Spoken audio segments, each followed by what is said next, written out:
Channel, Silent Revenge. Duration target, 28 to 32 minutes.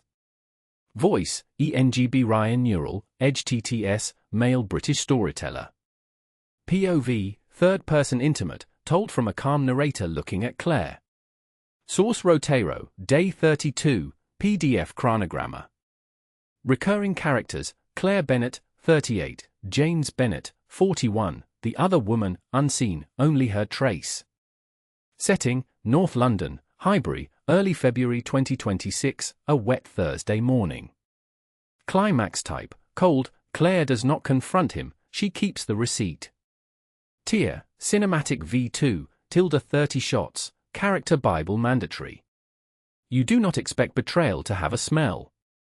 You expect a message. A second phone. A name on a screen. You expect the loud, recognizable shapes of a story you have already heard 100 times in other people's marriages. You do not expect a small floral note in the air of your husband's car at 7:30 on a Thursday morning, on the way to drop off the dry cleaning. Claire Bennett did not, at first, even register the smell as a thing. It was the kind of perfume that sits politely at the edge of a room, light, expensive, cold-pressed iris and something underneath it like clean linen.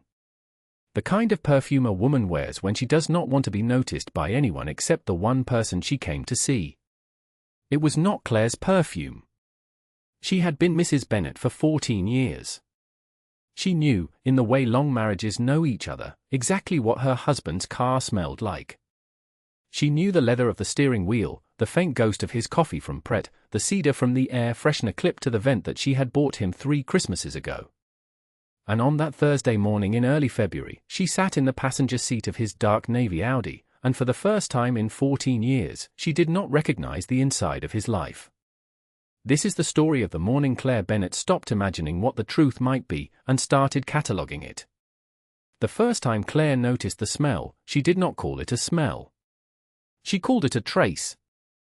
It was a Tuesday. James had taken her car in for its MOT and lent her his Audi for the day. She had got in to drive to the library, and as she pulled the door closed behind her, something had brushed against the back of her throat, quiet, floral, faintly powdery, with that particular dry edge that expensive perfumes have when they have been sitting in the air for several hours. She had assumed, in the first 30 seconds, that it was her own coat. Sometimes she wore an old amber oil that she had bought in Marrakesh on their honeymoon. She had lifted her sleeve to her face. The coat smelled of the cold wool of an English winter and a bit of the bergamot soap from their bathroom. Nothing else. She had assumed, in the next 30 seconds, that one of his clients had been in the car. James was a partner at a commercial firm in Holborn, and occasionally he ferried senior associates between meetings. She told herself this was the most likely explanation. She made her hand stop tightening on the steering wheel. She had driven all the way to Bloomsbury that morning. She had parked in the underground lot beneath the library. She had walked, quite calmly, into her office, and she had done a full day of work on the catalogue of 19th-century broadsheets. She had not mentioned it that night. Claire Bennett was, by training and by temperament, a research librarian. She did not arrive at conclusions, she gathered citations. She had learned, over 20 years of academic work, that one observation is not data. One observation is a curiosity. One observation is something a careful person notes silently and waits to see if it appears again. The next time she sat in the Audi was the following Sunday. She had gone with James to a small lunch at his sister's house in Hampstead. He had reversed the car out of the driveway, the heater had come on, and as the warm air pushed up from the vents, she had smelled it again. Iris. Linen. The dry edge. She had glanced sideways at her husband. James was looking at the road. His left hand was on the steering wheel and his thin gold wedding band caught the grey London light. He was wearing the charcoal cashmere jumper she had bought him last Christmas. He looked, in every way, exactly like the man she had married 14 years ago. She had not said anything. She had turned her face slightly towards the window and breathed in through her nose, slowly, the way people do when they are trying to identify a sound in the dark.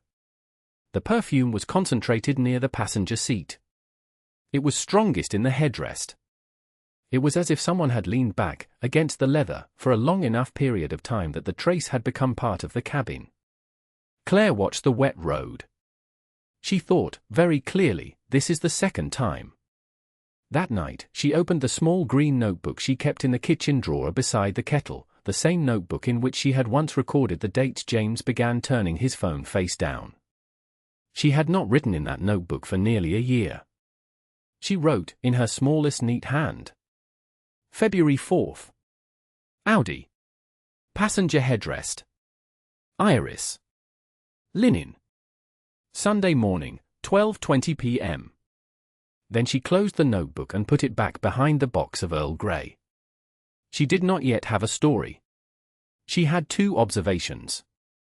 In her professional life, Claire knew exactly what to do with 2 observations.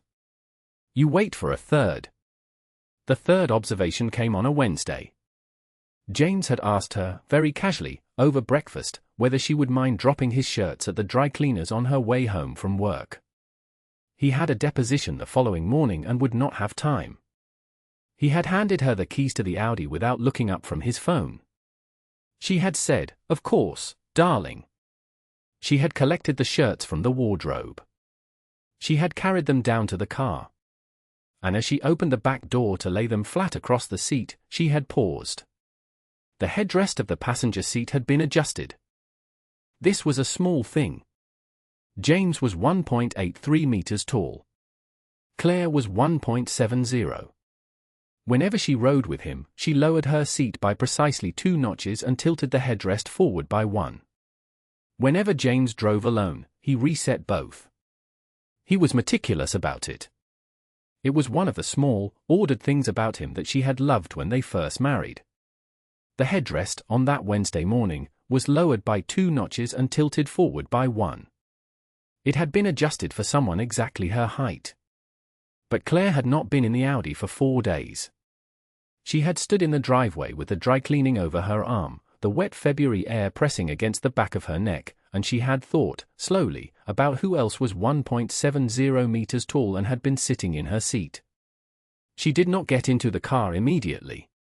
She walked back into the house, set the shirts down on the hall console, and went into the kitchen. She poured herself a glass of cold water. She drank it standing up at the sink, looking out at the bare plane tree at the end of the garden. She felt nothing she could put a name to. She felt the way a librarian feels when she opens a card catalogue and finds that someone has refiled an entry incorrectly, and she does not yet know how far back the error goes. When she went back to the car, she did not adjust the seat. She left the headrest exactly where the other woman had left it. She started the engine, and as the cabin warmed, the perfume rose around her again, slightly stronger now in the closed space. It was beginning to feel, to Claire, less like a trace and more like an address. She drove to the dry cleaners. She handed in the shirts. She listened to the rain on the roof. On the way home, she did not go directly home. She drove, instead, in a slow loop down through Canonbury, past the small Italian deli on Highbury Park where she sometimes bought ricotta, past the pharmacy on Upper Street, past a row of cafes she did not normally pass on a Wednesday evening. She was not, she told herself, looking for anything. She was simply giving the perfume time to register itself fully in her memory, the way one walks the perimeter of a building one is trying to map. When she got home, she put the keys back on the hook in the hall. James was on a call in his study. He raised one hand in a small distracted greeting through the half-open door. He smelled of his own aftershave and the cold of the front step. Claire went upstairs. She took the small green notebook out of the drawer. She wrote. February 7th. Audi. Headrest adjusted to 1.70 m. Iris. Linen. Stronger. That night, she lay awake beside her sleeping husband and listened to the boiler tick in the wall. She thought, with a kind of distant academic interest, that there was now a pattern. A pattern is what you call 2 observations and a confirmation. A pattern is also what you call the first chapter of a story you can no longer pretend you are not reading. The 4th observation, the one that ended the period of careful collection, came on a Saturday morning. James had gone out for a run. He had taken his old running shoes from the boot of the Audi the night before and left the keys on the kitchen island. Claire had got up at 7:30, made herself a cup of Earl Grey, and gone outside to fetch a parcel that the courier had wedged into the recycling bin. The parcel was not in the recycling bin. It was, according to the tracking number on her phone, beneath the front passenger seat of the Audi, where the courier, without knocking, had apparently wedged it through the unlocked door. Claire opened the passenger door. The cabin light came on. The parcel was indeed under the seat, half pushed back, almost out of sight against the carpet. But that was not what made her pause. What made her pause was the small black canvas tote bag that had been stuffed behind the parcel, against the metal frame of the seat, folded once, as if to make it less visible, but not quite far enough back. The corner of it was visible from the angle she was bending at. Claire was not, in any conscious sense, snooping. She had come outside for a parcel. But she was a librarian. She knew what an out-of-place artifact looked like. She knelt down on the wet driveway, and she pulled the small black tote bag out from beneath the seat. It was not her bag. She had never, in 14 years, owned a small black canvas tote bag. She did not like the way they sagged. Her own bags were leather, structured, professional.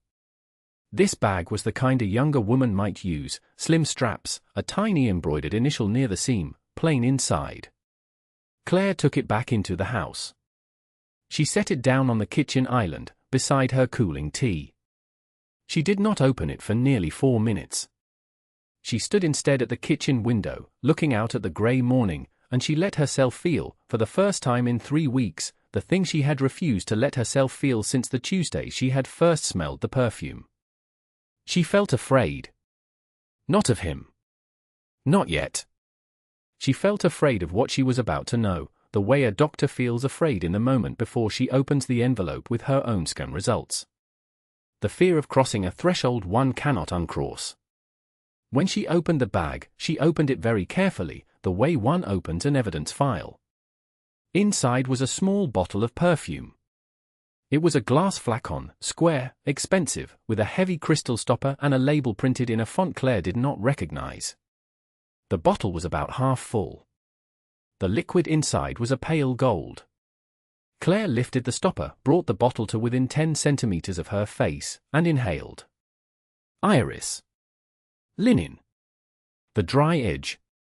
It was the smell that had been living in her husband's car. Beneath the bottle, folded into a neat rectangle, was a paper receipt. The receipt was from a perfumery on Marylebone High Street. The date was 2 days earlier.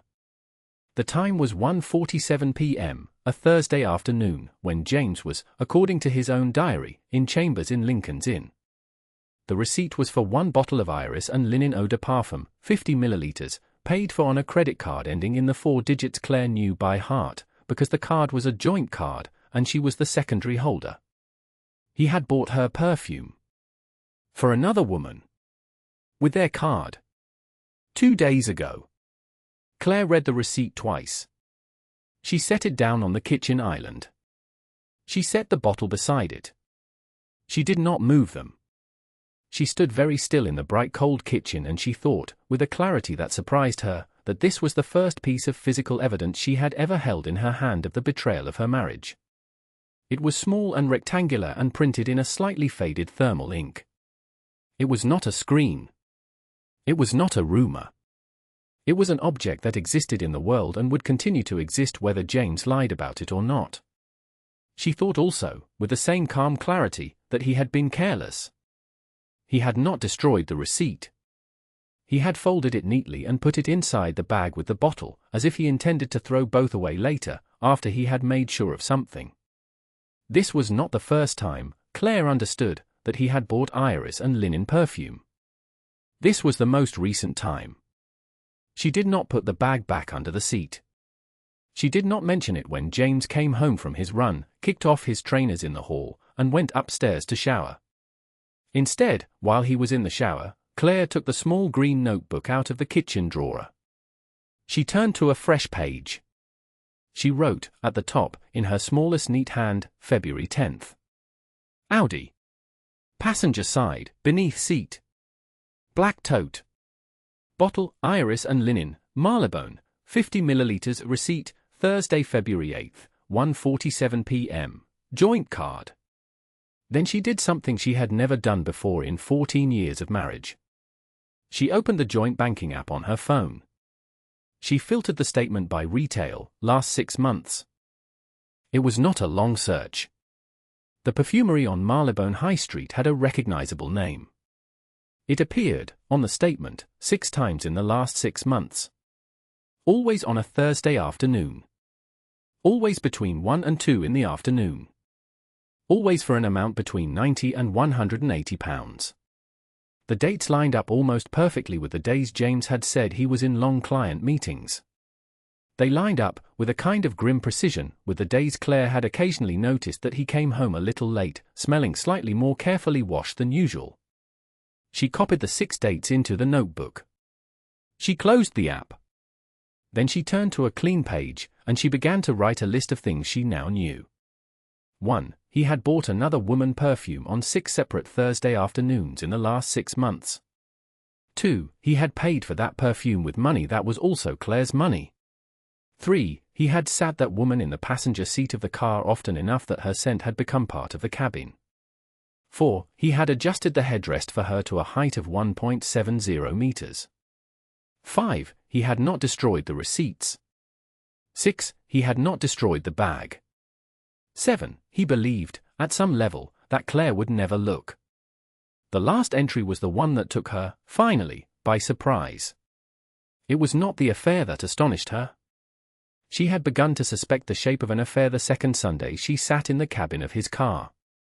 It was the 7th item that astonished her. He believed she would never look. 14 years of the woman Claire had carefully been, quiet, contained, unintrusive, the wife who did not check his phone, the wife who did not interrogate him about his Thursdays, the wife who left him every dignity she could afford, had been, in his mind, an absence of attention. He had mistaken her restraint for her blindness.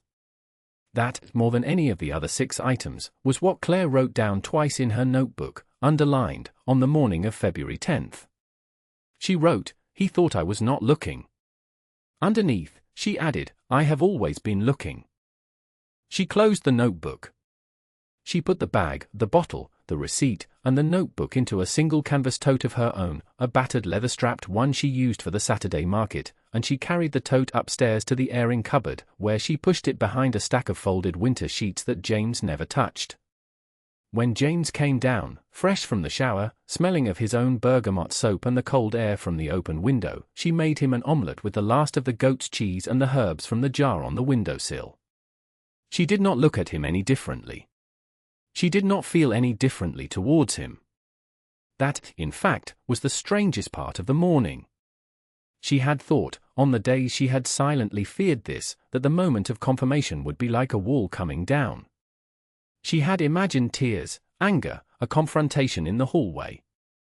She had imagined throwing the bottle of perfume at the kitchen tiles. What she felt, instead, when James walked into the kitchen and kissed the top of her head and said, "Thank you, darling, this looks lovely," was nothing. Not numbness. Not coldness. Simply nothing. The way one feels in the seconds after a window has closed, when the noise of the street outside is suddenly gone. She understood, eating her own omelette across the table from her husband on that grey London Saturday in February, that this was the sound a marriage makes when one of the 2 people in it has finished her decision. She just had not yet told him. For the next 11 days, Claire did nothing. She did not move the bag from the airing cupboard. She did not look at the receipt again. She did not, on the bank statement, search any further back than 6 months. She did not tell her sister, who lived in Edinburgh and would have arrived on the next train. She did not tell her closest friend at the library, who had survived a divorce of her own 3 years before and would have cried for her in a way Claire was not, at that moment, prepared to be cried for. She went to work. She drank her tea at the kitchen table opposite her husband. She read a small paperback in bed at night while he answered emails on his phone with the screen tipped just slightly away from her, the way one tips a hand in a card game one believes one is winning. What Claire was doing, in those 11 days, was very simple. She was waiting for the next Thursday. Because if the pattern in the bank statement was correct, and Claire was a librarian, her patterns were correct, then James would, on the second Thursday in February, between 1 and 2 in the afternoon, walk into a perfumery on Marylebone High Street, and he would either buy iris and linen eau de parfum again, or he would not. If he did, the affair was current. If he did not, it might already have ended, and Claire would have a different decision to make. She did not know, on the night before the second Thursday, which outcome she was hoping for. She lay in the dark beside her husband, listening to him breathe, and she thought about the notebook in the airing cupboard, and she thought about how strange it was that she could feel, at the same time, both the wish that he would prove himself a stranger and the wish that he would prove himself, even now, the man she had married 14 years ago. What she did know was that she could not unknow the receipt. The next morning, on the second Thursday, Claire took an extended lunch. She told her colleague at the library that she had a dental appointment. She got on the Bakerloo line at Russell Square. She got off at Marylebone. She walked, in her long camel-wool coat and her brown ankle boots, with her hands very still in her pockets, down Marylebone High Street to the perfumery whose name she had memorized from the receipt. She did not go inside. She crossed the street and stood under the dripping awning of a small bookshop, and she watched the door of the perfumery from the opposite pavement, the way one watches a doorway in a film one has already seen. At 1:41 p.m., a tall man in a charcoal wool overcoat walked up Marylebone High Street, carrying a briefcase she had given him on his 40th birthday. He paused outside the perfumery. He looked, briefly, at his watch. He pushed the door open. He did not see her. Claire stayed where she was. At 1:53 p.m., James Bennett walked out of the perfumery carrying a small dark green paper bag, tied with a ribbon. He glanced at his phone, smiled at something on the screen, and walked on up the street, away from her, towards Marylebone Station. He did not look behind him. Claire stood under the awning of the bookshop for another 7 minutes after he had gone. The rain came down harder. A woman with a folded umbrella walked past her into the perfumery. A taxi splashed black water against the curb. She did not cry. She did not feel surprise. She felt, instead, the particular kind of stillness that comes when a long-suspected truth has finally been given a date and a time and a small dark green paper bag tied with a ribbon. Then she walked back to Marylebone Station, took the Bakerloo line back to Russell Square, and finished her afternoon in the library by recataloguing a box of Victorian temperance pamphlets that had been wrongly indexed in 1987. She did not, that evening, mention to James where she had gone for lunch. He did not ask. The small dark green paper bag did not appear in their house. It did not need to. That night, Claire did 3 small things. She made supper, a vegetable risotto with the last of the parmesan and a glass of dry white wine. She ate it across the table from her husband, who told her about a difficult deposition and laughed at something one of his colleagues had said in a meeting and asked her whether the boiler in the bathroom had been made